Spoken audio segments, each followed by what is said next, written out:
And understanding job descriptions is where I took in my last. Understanding job descriptions. The job description on a website typically is not written by the hiring manager or someone who really understands the job. The job description also. So the setup. Fit in before you stand out. Tip 1, rewrite your resume using the same words used in the job posting. Say good written and verbal communication skills, not I'm a good writer and I communicate well. And tip 4, always bring a fresh, nicely printed copy.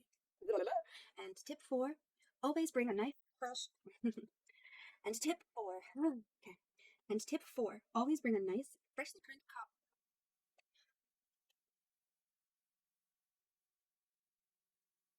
The super job description is posted. Resumes are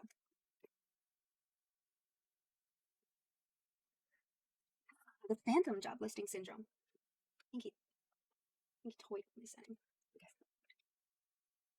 Okay.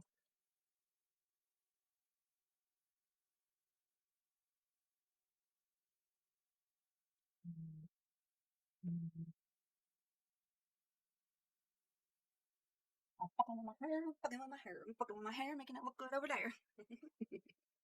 Okay. Ready? I'm ready. You ready? I'm ready.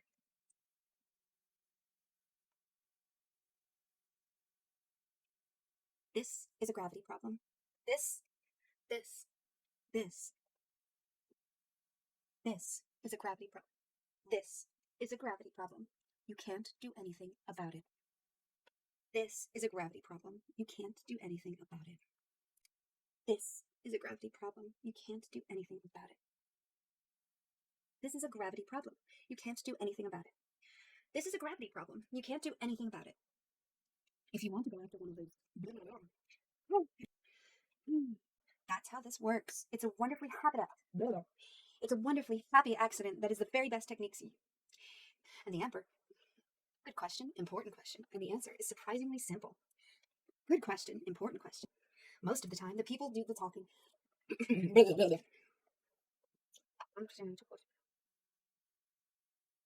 Oh, okay, that makes sense. Okay. Oh, the more I learn from XYZ Elemental, and the more people I meet from here, the more fascinating it becomes. I wonder, Alan, what steps would be involved in the more I learn about XYZ Environmental, but the listing wasn't posted.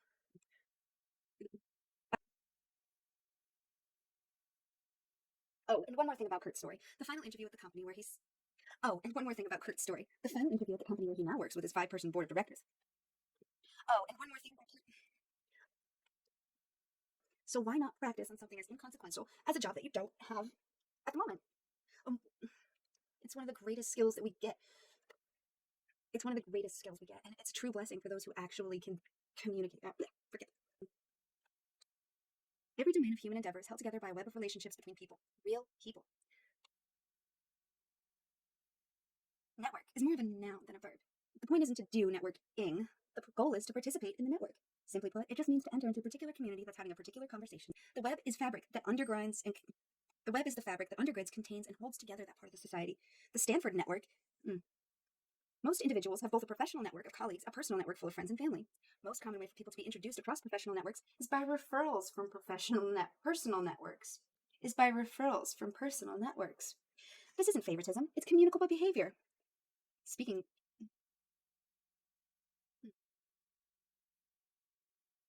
Another suggestion that they give is to use the internet to get online job listings.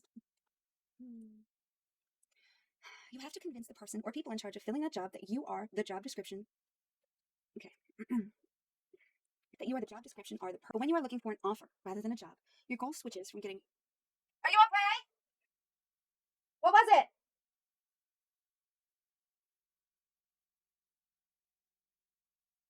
Is it my plants? Okay. Since you don't. When you reframe the job search into an offer search, you end up being more authentic, energetic, persistent, playful. When you reframe the job search.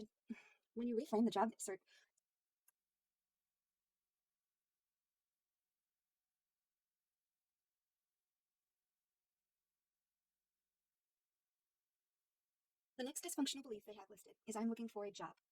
The better way they reframe it is I am pursuing. The next dysfunctional belief they list is I'm looking for a job. The way that they reframe it The next functional. And you know what types of people each of us is most in. What this means is that you ask yourself, is there a 20% chance that something interesting to me? What this means is that you ask yourself, is there a 20% chance that something interesting to me going on somewhere in this organization? Or is there, what this means is that you ask yourself, what this means, you rarely know too much about a job before you get the offer. So pursue all offers you can. All you need is the possibility that one of them might be the right fit. It's going to be latent wonderfulness. It's going to be, you rarely know too much before you get the offer. So pursue all offers you can. All you need is the possibility that one of them might be a fit. That's it, just a possibility. And maybe someday, when NACE does its annual study of the college graduates looking for a job, the number one thing isn't going to be the nature of possibility. It's going to be latent wonderfulness. It's going to be more about possibility than precept.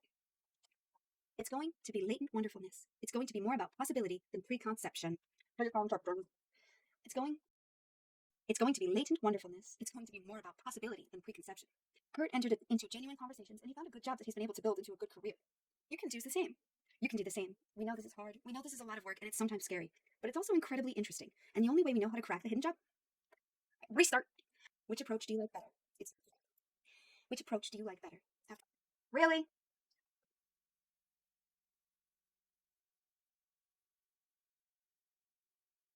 He's a maniac, my eye. And he's so silly like that. All right, then. Here we go.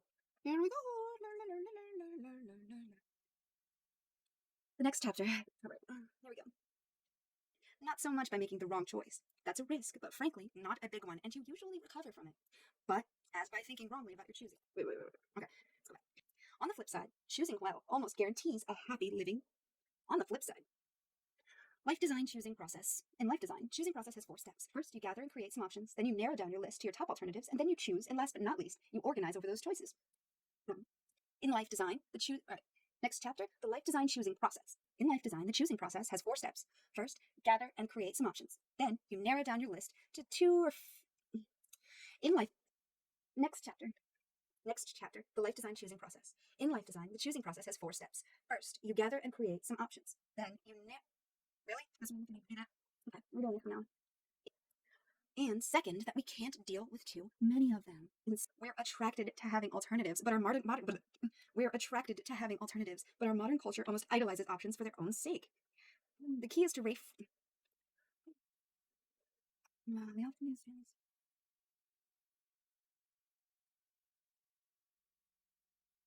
remember, if you've got too many options, you really don't have any. Remember, if you have now, step 3, you need to understand how our brains work in the process of choosing. You need to understand how our brains work in the process of choosing. Where do good choices come from, and how do you know when you know? Unfortunately, we are now living in an era of unprecedented. Fortunately, we are now living in an area. The memories that inform these choice guiding function. The memories that inform this choice guiding function.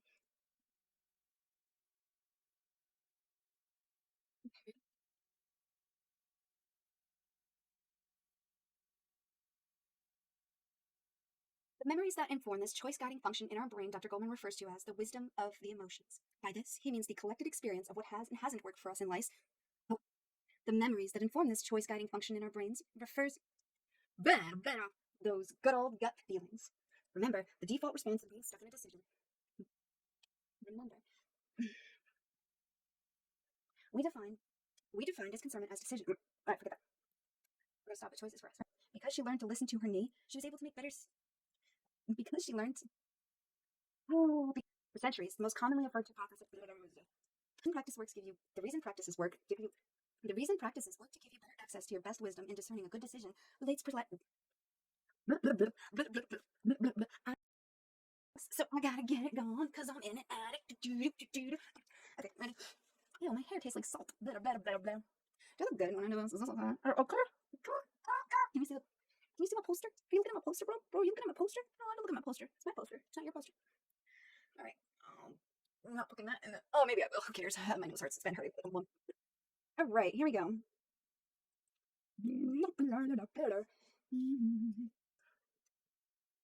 A 1960 sci-fi classic.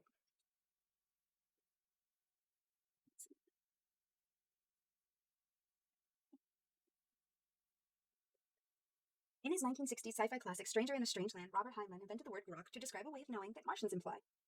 In his 1960s sci-fi Stranger Than a Strange Land, Robert Heinlein, the more rest, then one more rest break, and finally, a thoughtful reflection on what experiences were like and which one of those people you might like to be. Then one more rest break, and finally, a thoughtful reflection on which of those experiences were. Then, I keep getting closer to the microphone, so sorry. Go away, Mike. These decisions matter. It turns out that our mindset is about how to make a good decision is as important as which decision to make. It seems obvious that the best way to be happy with a choice is the best choice. I'm gonna restart that. Ready? It turns out that our mindset is about how to make good decisions is as important as which decision we make. It seems obvious the best way to be happy is to make a good decision, except that's impossible. You can't know if you've made the right decision until the consequences have reared their head. You can work on making the best choice given what knowledge is available at the moment, but if your goal is to make the best choice, you won't be able to know if you've done it. Your inability to know that keeps you focused on whether or not you did the right thing, and it keeps you rehashing the alternatives not chosen. This is called agonizing. And all that rehashing drains satisfaction with the choice you did make and distracts you from getting energetically ahead on the choices you have to make in the future. The people who had been told they could swap their prints, even though they had not done so, were less happy. Okay, blah, blah. It turns out that the end, period, end of story, that is a fact. That is a scary, harrowing fact. Yay for us.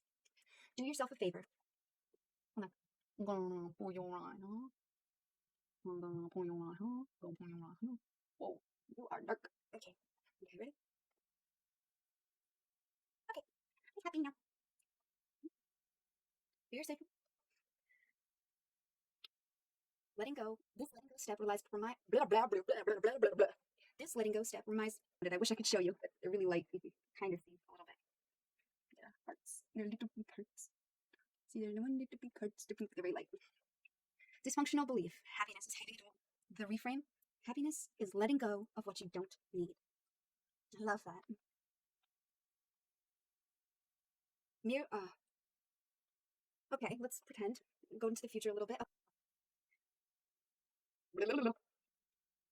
Learning how the world is put together. I'm so sorry, people. I love you. Hey, love you. Getting an A in chemistry is a finite game. The reframe?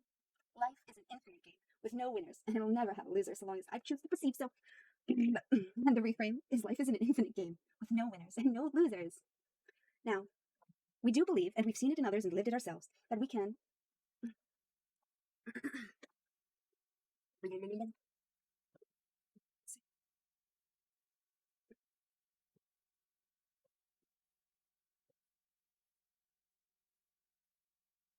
ready? I think we're ready. Okay. We do believe. Now, we're going to talk about Reed. It's, I don't want to talk about Reed, but if I bring him up, we'll put that in there.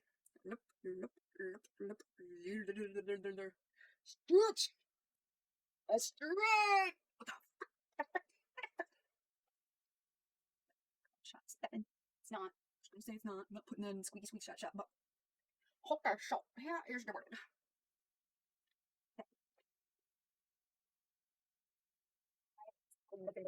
Give my eyeball, give my eyeball, because I'm sick and tired of doing this bullshit. It's been 1 week since you're with me. This is so stupid. I hate it. Why did I sign up for this? I just should have read the book and moved on with it. Chickadee China, the Chinese chicken. I don't know why I do this, and I stop thinking. Watching this, and the lights on, and the doll maze on, because I'm all about value. I'm all about value. Can I help you if I'm thinking funny when you're mad? Trying not to smile when I feel bad. I'm gonna be laughs at a funeral. Can't understand what you say. You need me. I'm history of taking off my shirt. All right, here we go. Boy, the bloopers reel is gonna be like an hour. Okay. All right. So basically, we're gonna. That sentence took a lot out of me. By turning his problem into an advantage, he was able to design the best life possible in the face of adversity and untold sorrows. By turning his problem into an advantage, he was able to design the best life possible at face of adversity. By turning his problem. Just write down when you messed up. You can do this by looking back over the last week, last month, last year, and make it your all-time failures hit list. Anytime. And rolls. First, keep it simple. The team's focus is on supporting an effective life.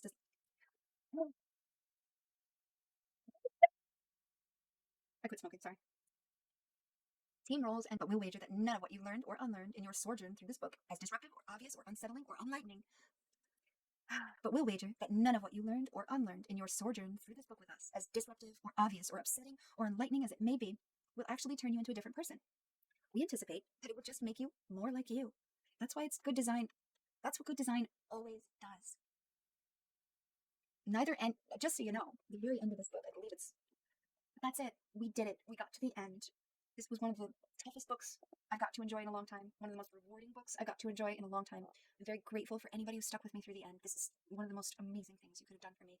I'm blessed to have you in my life, and I hope this does something good for you. Or if it doesn't, I hope you send it to somebody who it can do something good for. And if we haven't met yet, I'd love to meet. Bye.